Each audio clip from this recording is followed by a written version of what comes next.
Se alguém for buscar informação sobre o que é o transplante capilar e aonde ele deve fazer, essa pessoa vai ficar realmente muito confusa pelo mundo de informação disponível. E a pergunta é, qual é a grande diferença entre as diversas clínicas de transplante capilar? E isso faz alguma diferença? Vamos falar disso agora.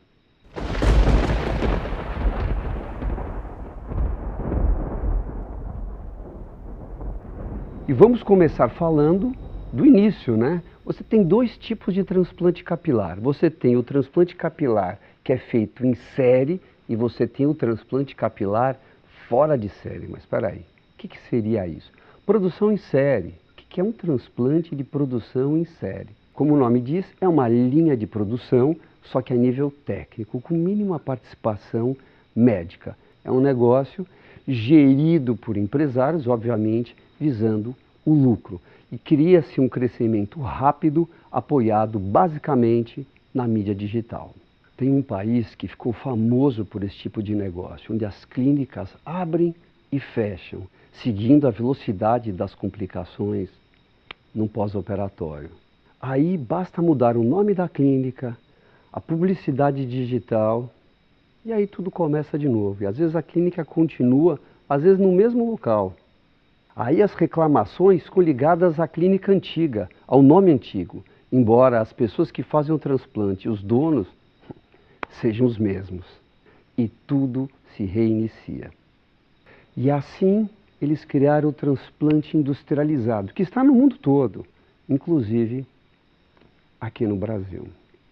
Quem faz o seu transplante?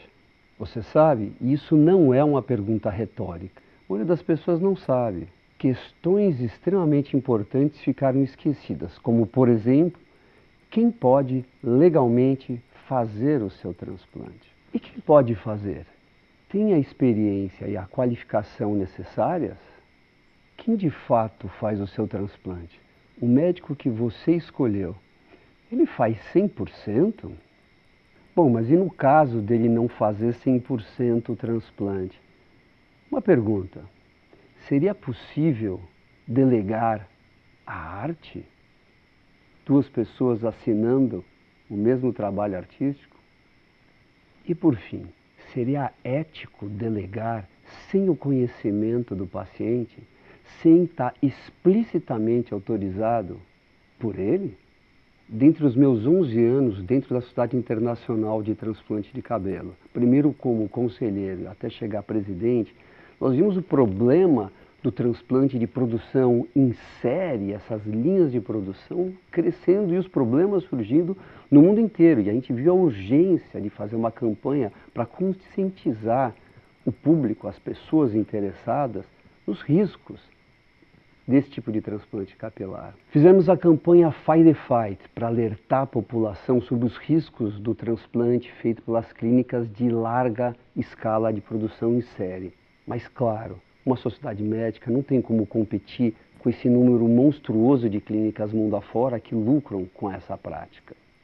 O grande problema de você delegar é que é uma porta que se abre e que você não tem mais como fechar.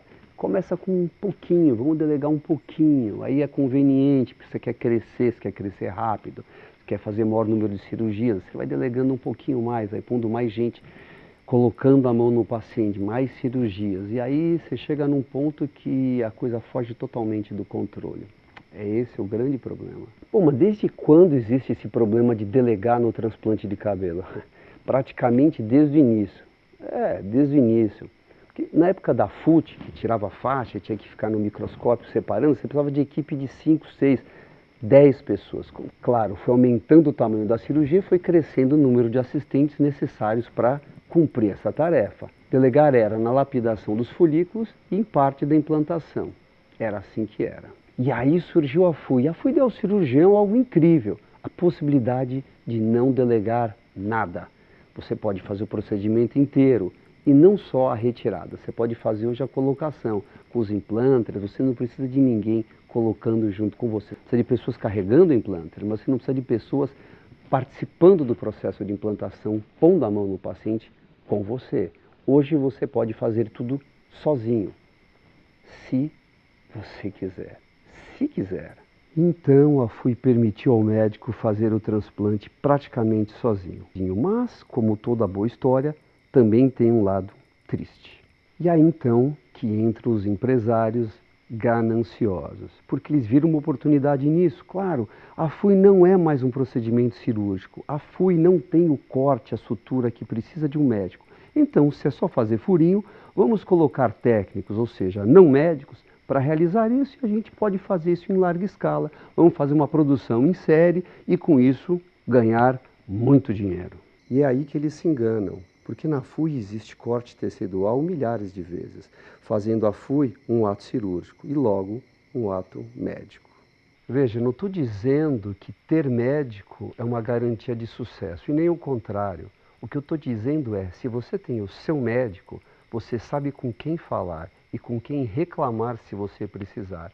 E se você nem sabe quem fez o seu transplante, você falar com quem, afinal de contas. A lógica financeira do transplante capilar. Existe uma lógica financeira, claro, como qualquer negócio. Entre delegar tudo e não delegar nada, existem várias etapas. Por exemplo, como em qualquer negócio, você tem o profissional de nível master, com muita experiência, com muita qualificação e que está no auge da sua carreira. Esse é o transplante capilar de nível master. Depois você tem um profissional muito bom, com muita experiência, em nível sênior. Muito bom, mas ainda não está no nível do master. E aí você vai diminuindo, tem um nível júnior e aí vai indo. Né? Quanto menos experiência, obviamente, menos qualificação também, o custo vai baixando. Claro que o profissional de nível master está no nível maior, depois vem o sênior, depois vem o júnior, e aí a coisa vai baixando até que você chega num ponto, você está delegando todo o profissional para nível técnico. A gente está falando de outra história, nível técnico, que aí o custo vai despencar lá para baixo, que a gente está falando, afinal de contas, de um profissional que nem tem qualificação para fazer o que está fazendo, ou seja, nem deveria estar fazendo, nem poderia estar fazendo. Mas se temos o transplante industrial, esse em série, em linha de produção, nós também temos o transplante artístico, artesanal, o transplante fora de série, e é esse que me interessa. Da mesma forma como existe o transplante produção em série, linha de produção, também existe o transplante com arte, dedicação e exclusividade. Estamos falando do transplante fora de série. A arte sempre me tocou, desde o impressionismo e a sua ligação óbvia com a fotografia, o design e a arquitetura. Tudo isso eu sempre amei muito, mas aí a ciência falou mais alto e eu virei médico. E aí, como médico estudioso, frequentador de congressos, né, eu segui o que me diziam que era o certo e o correto fazer. Só que aí tudo mudou em 2007. Fui ver uma exposição do Leonardo da Vinci sobre design, aquelas invenções malucas dele e arte. E aí nunca mais fui o mesmo. Aí eu descobri que eu tinha que pegar tudo que eu tinha aprendido até então e jogar fora, porque a arte era uma outra história, não era nada daquilo que eu estava fazendo. Aí eu trouxe o conceito do design orgânico, dessa arte voltada ao rosto de cada paciente. Isso apresentei no Congresso Mundial de Montreal, que, curiosamente, eu era presidente. E esse, então, foi apenas o começo da minha jornada pela arte. Meus pacientes são muito exigentes, pessoas sofisticadas, mas também são muito gratos por toda a nossa dedicação integral no caso deles. Afinal, são só 3 procedimentos por semana. Meu foco nesse paciente com essa dedicação. Mas também eles são gratos por eu não delegar a arte. Aliás, por não delegar nada. Nosso procedimento é algo bem sofisticado e bem exclusivo, porque o que oferecemos é um transplante fora de série. Quando eu falo não delegar nada, eu quero dizer, do primeiro folículo retirado ao último folículo implantado, sou eu que vou fazer tudo. É árduo, é cansativo, por isso são só 3. Mas sou eu que estou fazendo. Eu que estou fazendo o transplante inteiro. Se isso faz a diferença, para mim faz. Se para o meu paciente faz diferença, Então, talvez eu seja o médico dele. A arte sempre permeou minha vida, desde pequeno.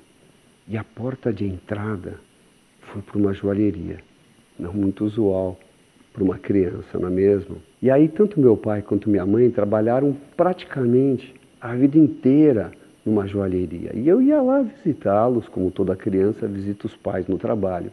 Mas muitas vezes minha mãe pedia para eu ir lá resgatar o meu pai, que meu pai estava trabalhando até tarde e a gente ia para a praia. Então, vai lá buscar seu pai.